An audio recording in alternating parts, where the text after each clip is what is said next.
Hello students, online classes में आपका फिर से स्वागत है। आज हम आराधना काव्य के सेकंड क्वेश्चन में प्रश्न निम्नलिखित प्रश्नों के उत्तर लिखिए। मीन्स हमें थोड़े लॉन्ग क्वेश्चन लिखने होंगे। उसमें फर्स्ट, कवि कैसी मांगल्य की आराधना करते हैं? कवि कैसे मांगल्य की आराधना करते हैं, उसका उत्तर करके लिखिए। मांगल्य अर्थात सबका कल्याण। कवि चाहते हैं कि सब लोग सत्य के मार्ग पर चले, सबके मन में सुंदर विचार आए और सब लोग एक दूसरे के कल्याण की बात सोचे। इस तरह कवि सबके कल्याण की कामना करते हुए मांगल्य की आराधना करते हैं। आप इसे अपने हिसाब से भी लिख सकते हैं। मांगल्य मीन्स सबका कल्याण। कवि चाहते हैं कि सबका कल्याण हो, एक ही सबका रास्ता हो, सत्य के मार्ग पर ही सब लोग चलें, सब लोग सुंदर विचार रखें और सब एक दूसरे का साथ देते हुए ही आगे बढ़े। यही काव्य में सिखाया गया है और कवि भी हमें यही मांगल्य की आराधना करने को कहते हैं। ठीक है। सेकंड क्वेश्चन, कवि के अनुसार किसके दुख दूर होने चाहिए? कवि के अनुसार किसके दुख दूर होने चाहिए? उत्तर करके लिखिए। कवि के अनुसार लोगों के जीवन में तरह तरह के दुख हैं। इन दुखों से छुटकारा पाने का उन्हें कोई मार्ग नहीं सूझता। उन्हें दूसरों की सहानुभूति भी नहीं मिलती। वे स्वयं अपने दुखों से मुक्त नहीं हो सकते। ऐसे उपेक्षित और असहाय लोगों के दुख दूर होने चाहिए।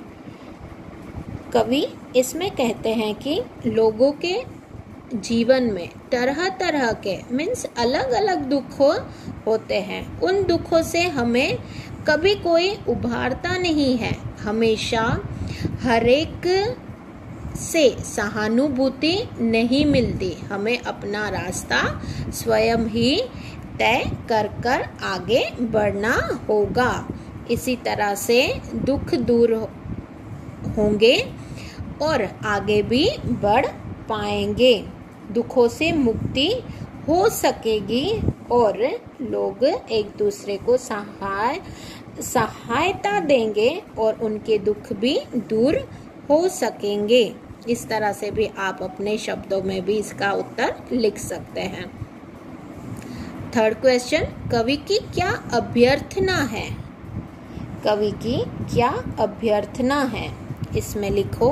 उत्तर करके लिखेंगे। कवि चाहते हैं कि मनुष्य के जीवन में नया प्रकाश आए, वह नई चेतना का अनुभव करे, उनके हृदय में सुंदर और नए विचार हो, उनकी सभी आशाएं पूरी हो, वह मनुष्यता की पूजा करे, सब लोग धीर वीर बने। कवि इसमें चाहते हैं कि मनुष्य के जीवन में हमेशा प्रकाश ही प्रकाश हो। अंधकार से उनका कभी भी सामना न होने पाए। हमेशा नए विचार रखें, सुंदर विचार रखें। कोई भी गलत विचार आपके दिमाग में नहीं आने चाहिए। हमेशा सुंदर ही विचार आने चाहिए। उनकी सभी आशाएं पूरी हो। मनुष्य की हर एक आशाएं पूरी हो और मनुष्यता की पूजा हो। मतलब मनुष्यता मीन्स इंसानियत। शर्मसार कभी नहीं होनी चाहिए। शर्म से वो कभी भी लज्जित नहीं होनी चाहिए। ऐसी कवि की अभ्यर्थना है। इस तरह से भी आप अपने शब्दों में इसका उत्तर लिख सकते हैं। कवि भेदों को नाश करने की बात क्यों करते हैं? यहाँ पर उत्तर में लिखेंगे। संसार में विज्ञान ने बहुत उन्नति कर ली है, फिर भी दुनिया में ऊंच नीच, जाति पाति, अमीरी गरीबी आदि कई भेदभाव हैं। इन भेदभावों के कारण मानव समाज में ईर्ष्या, द्वेष और संघर्ष हैं। इनके कारण मानव एकता में बाधाएं आती हैं और हमारा विश्व बंधुत्व का अपमान होता है और हमारा सपना पूरा नहीं हो पाता। इसलिए कवि इन भेदभावों को नाश करने की बात करते हैं। जैसे कोई भी इंसान को किसी भी इंसान से भेदभाव नहीं करना चाहिए, न जाति पाति के हिसाब से भेदभाव करना चाहिए और ना ही उनकी अमीरी गरीबी के भेदभाव को आगे लाना चाहिए। हर किसी की अपनी अपनी किस्मत है, हर कोई अपनी किस्मत के अधीन है। कोई क्या है, उसके साथ कैसा व्यवहार रखना चाहिए, वो इंसान का मन जो है वो साफ हो तो वो सामने वाले के साथ अच्छा ही व्यवहार करेगा। इस तरह से भी आप अपना मत रख सकते हैं और उत्तर पूरा कर सकते हैं। तो आपको ये 4 क्वेश्चन अपने ही तरह से भी लिखने की छूट है और जैसे मैंने आपको कहा वैसे भी लिखोगे तो भी आपको छूट है। उसके बाद आशय स्पष्ट कीजिए, वो नेक्स्ट लेक्चर में मैं आपको अच्छे से बताऊंगी।